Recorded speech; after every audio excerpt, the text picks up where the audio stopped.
ప్రముఖ శైవక్షేత్రం శ్రీశైలంలో శివరాత్రి ఉత్సవాలకు ఏర్పాట్లు చురుగ్గా జరుగుతున్నాయి. మరిన్ని వివరాలు మా ప్రతినిధి నారాయణప్ప ప్రత్యక్ష ప్రసారం ద్వారా అందిస్తారు.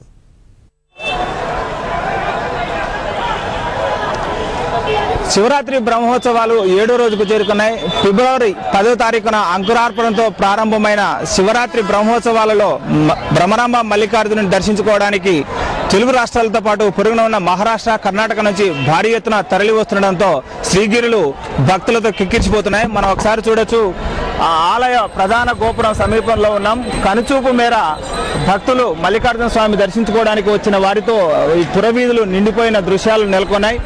ఫిబ్రవరి 10న అంకురార్పణతో ప్రారంభమైన బ్రహ్మోత్సవాలు మరుసటి రోజు హంసవాహన సేవ, అనంతరం మరుసటి రోజు మయూర సేవ, తర్వాత భృంగివాహన సేవ, తర్వాత రావణ సేవ జరిగింది. నిన్న రాత్రి పుష్ప పల్లకి సేవతో ముగిసింది బ్రహ్మోత్సవాలలో 6వ రోజు.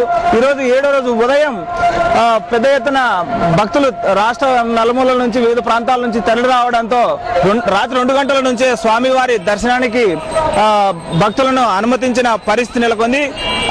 భక్తుల రద్దీ పెరిగిపోతుండడంతో వచ్చిన వారిని వచ్చినట్టే దర్శనానికి అనుమతిస్తూ గతంలో ఎప్పుడూ లేని విధంగా రాత్రి 2 గంటల సమయం నుంచే ఆలయ తలుపులు తెరిచి భక్తులను అనుమతిస్తున్నారు. అదేవిధంగా ఈరోజు సాయంత్రం గజవాహన సేవ జరుగుతుంది.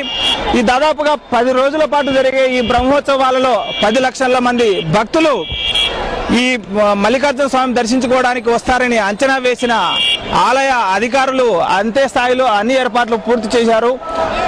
30 లక్షల లడ్డూలు తయారు చేయడంతో పాటు శివస్వాములకు ప్రత్యేకంగా క్యూ లైన్లు ఏర్పాటు చేయడం, అదేవిధంగా చంటి పిల్లల బిడ్డలకు, మరోవైపు వృద్ధులకు ప్రత్యేకంగా క్యూ లైన్లు ఏర్పాటు చేశారు. గతంలో ఎప్పుడు లేని విధంగా గడిచిన కొన్ని సంవత్సరాలుగా ఏటకి ఏటా శివమాల ధరిస్తున్న భక్తులు పెరుగుతున్నప్పటికీ సామాన్య భక్తులతో వారిని కలిపేవారు. కానీ ఈ ఏడాది మాత్రం శివస్వాములకు ప్రత్యేకంగా క్యూ లైన్లు ఏర్పాటు చేశారు.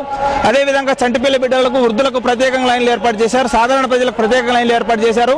అదేవిధంగా 500 రూపాయలు, 300 రూపాయలు, 100 రూపాయల డబ్బులు చెల్లించి వెళ్లేందుకు కూడా ప్రత్యేక దర్శనాలు ఏర్పాటు చేసుకోవడానికి కూడా క్యూ లైన్లు ఏర్పాటు చేసిన పరిస్థితి మనం చూడొచ్చు. ఈ ప్రాంతంలో నంది మండపం సమీపంలో ఉన్నాము.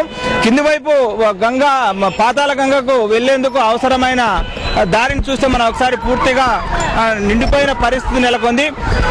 పాతాళ గంగలో స్నానం చేసుకున్న అనంతరం స్వామిని దర్శించుకునేందుకు భక్తులు తరలి వస్తారు. ఈ నేపథ్యంలో ఈ ప్రాంతం కిక్కిరిసిపోయింది. పాతాళ గంగ దర్శనం చేసుకున్న తర్వాత స్వామిని దర్శించుకునేందుకు భక్తులు వస్తుండడంతో ఈ నంది మండపం సమీపంలోనూ, అదేవిధంగా ప్రధాన గోపురం సమీపంలో ఉన్న పురవీధుల్లోనూ భక్తులతో కిక్కిరిసిపోయిన పరిస్థితి నెలకొంది.